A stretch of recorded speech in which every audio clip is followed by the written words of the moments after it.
इस वीडियो में हम आयुर्वेद के बहुत ही महत्वपूर्ण विषय द्रव्य गुण शास्त्र के अंतर्गत एकल द्रव्य औषधि सुदर्शन की चर्चा करेंगे, जिसके अंतर्गत हम इस एकल द्रव्य सुदर्शन का सामान्य परिचय, सुदर्शन द्रव्य की वनस्पतिक संरचना, गुणधर्म, रोगों में प्रयोग होने वाली मात्रा और सुदर्शन एकल द्रव्य के विशिष्ट प्रकार के औषधीय योगों के बारे में जानेंगे।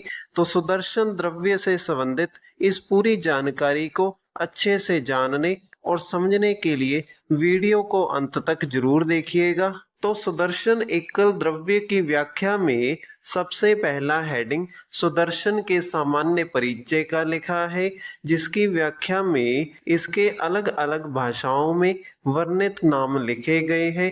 जिसके अनुसार संस्कृत भाषा में इसे सुदर्शन, चक्रांगी और ध्यायाली के नाम से लिखा गया है। तो अब इन संस्कृत में लिखे गए नामों का अर्थ जान लेते हैं। देखने में सुंदर होने के कारण इसे सुदर्शन के नाम से लिखा गया है। गोल कंद वाली होने के कारण इसे चक्रांगी के नाम से लिखा गया है। इसके अलावा हिंदी भाषा में इसे सुदर्शन, बंगाली भाषा में इसे सुखदर्शन, तमिल भाषा में इसे विषपुंगिल, लैटिन में इसे क्राइनम लैटिफोलियम के नाम से लिखा गया है।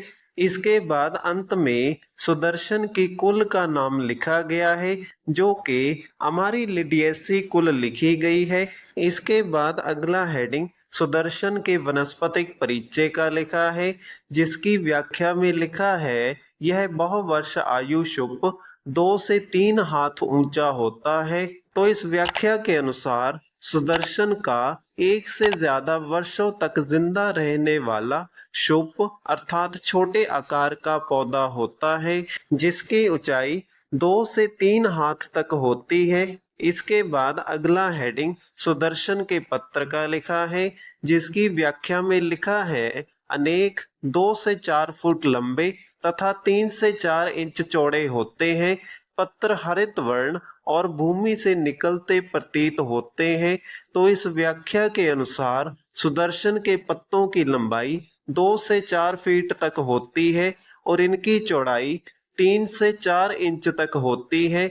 यह पत्ते हरित वर्ण अर्थात हरे रंग के होते हैं, जो कि भूमि से निकलते हुए दिखाई देते हैं। इसके बाद अगला हेडिंग सुदर्शन के पुष्प का लिखा है, जिसकी व्याख्या में लिखा है शुभ के मध्य से निकलते हैं और 1 फुट लंबे 1 इंच चौड़े पुष्प दंड पर 8 से 10 बड़े श्वेत वर्ण गुलाबी धब्बों से युक्त नीचे की ओर झुके हुए होते हैं। तो इस प्रकार सुदर्शन के पुष्प अर्थात फूल इसके शुभ के मध्य से निकलते हैं, जो कि 1 फुट लंबाई और 1 इंच चौड़ाई वाले पुष्प दंड पर लगते हैं, जो कि 8 से 10 की संख्या में होते हैं।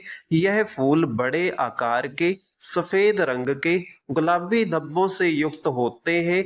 यह फूल नीचे की ओर झुके हुए दिखाई देते हैं। इसके बाद अगला हेडिंग सुदर्शन के फल का लिखा है, जिसकी व्याख्या में लिखा है गोल आकार 2 से 2.5 इंच व्यास के त्वचा पर पर्याय 25 अनुलंब रेखाओं से युक्त होता है। तो इस व्याख्या के अनुसार सुदर्शन का फल गोल आकार का होता है, जिसका व्यास 2 से 2.5 इंच के बीच होता है। इन फलों की त्वचा पर पर्याय 25 अनुलंब अर्थात तिरछी रेखाएं होती हैं। इसके बाद अगला हेडिंग सुदर्शन के बीज का लिखा है, जिसकी व्याख्या में लिखा है लगभग 12 बड़े कोण युक्त होते हैं। पत्तियां जून में निकलती हैं और फूल इसके पूर्व ही मई जून में निकल जाते हैं। झाड़े में पत्तियां झड़ जाती हैं। फल गोलाकार 5 से 5.5 इंच व्यास का लंबी मजबूत ग्रीवा से युक्त अति कटु होता है। तो इस व्याख्या के अनुसार सुदर्शन के बीज लगभग 12 की संख्या में लगते हैं, जो कि बड़े आकार के होते हैं और यह बीज कोण युक्त होते हैं। सुदर्शन के शुभ पर पत्तियां जून महीने में निकलती हैं और सुदर्शन के फूल इसके बाद ही मई जून महीने में निकल आते हैं। जाड़ों या सर्दियों में इसकी पत्तियां झड़ जाती हैं। इस सुदर्शन के फल गोल आकार के और 5 से 5.5 इंच व्यास के होते हैं, जो कि लंबी और मजबूत ग्रीवा पर लगते हैं। सुदर्शन के यह फल स्वाद में अति कटु होते हैं। इसके बाद अगला हेडिंग सुदर्शन के रासायनिक संगठन का लिखा है, जिसकी व्याख्या में लिखा है इसे लाइकोरिन नामक तत्व होता है। सुदर्शन के इस लिखे गए रासायनिक संगठन का प्रयोग आधुनिक चिकित्सा शास्त्र में औषधि बनाने के लिए घटक द्रव्य के रूप में किया जाता है। इसके बाद अगला हेडिंग सुदर्शन के गुण धर्म का लिखा है, जिसकी व्याख्या में सुदर्शन के रस, गुण, वीर्य और विपाक के बारे में लिखा गया है, जिसके अनुसार सुदर्शन रस में मधुर और तिक्त, गुण में रूक्ष और तीक्ष्ण, वीर्य में उष्ण और विपाक में मधुर होता है। इसके बाद अगला हेडिंग सुदर्शन के दोष प्रभाव का लिखा है, जिसकी व्याख्या में लिखा है रूक्ष, तिक्त एवं उष्ण होने से कफ का तथा मधुर और उष्ण होने से वात का शमन करता है।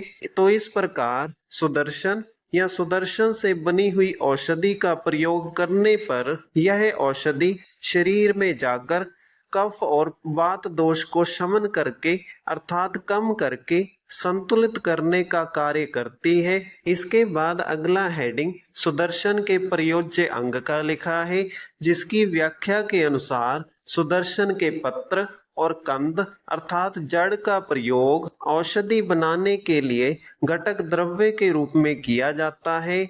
इसके बाद अगला हेडिंग सुदर्शन की मात्रा का लिखा है, जिसकी व्याख्या में सुदर्शन की अलग अलग प्रकार की मात्रा के बारे में लिखा गया है, जिसके अनुसार सुदर्शन के पत्र स्वरस की मात्रा 5 से 10 मिलीलीटर, इसके कंद चूर्ण की मात्रा 1 से 2 ग्राम लेने को लिखी गई है। सुदर्शन की यह मात्रा एक वयस्क व्यक्ति के लिए सामान्य मात्रा है। तो इसी के साथ हमारी इस वीडियो का विषय एकल द्रव्य औषधि सुदर्शन का वर्णन यहीं पर समाप्त होता है। अगर आपको वीडियो अच्छा लगा तो वीडियो को लाइक करें और इसी प्रकार से आयुर्वेद से संबंधित निरंतर वीडियोस प्राप्त करने के लिए हमारे चैनल को सब्सक्राइब करें।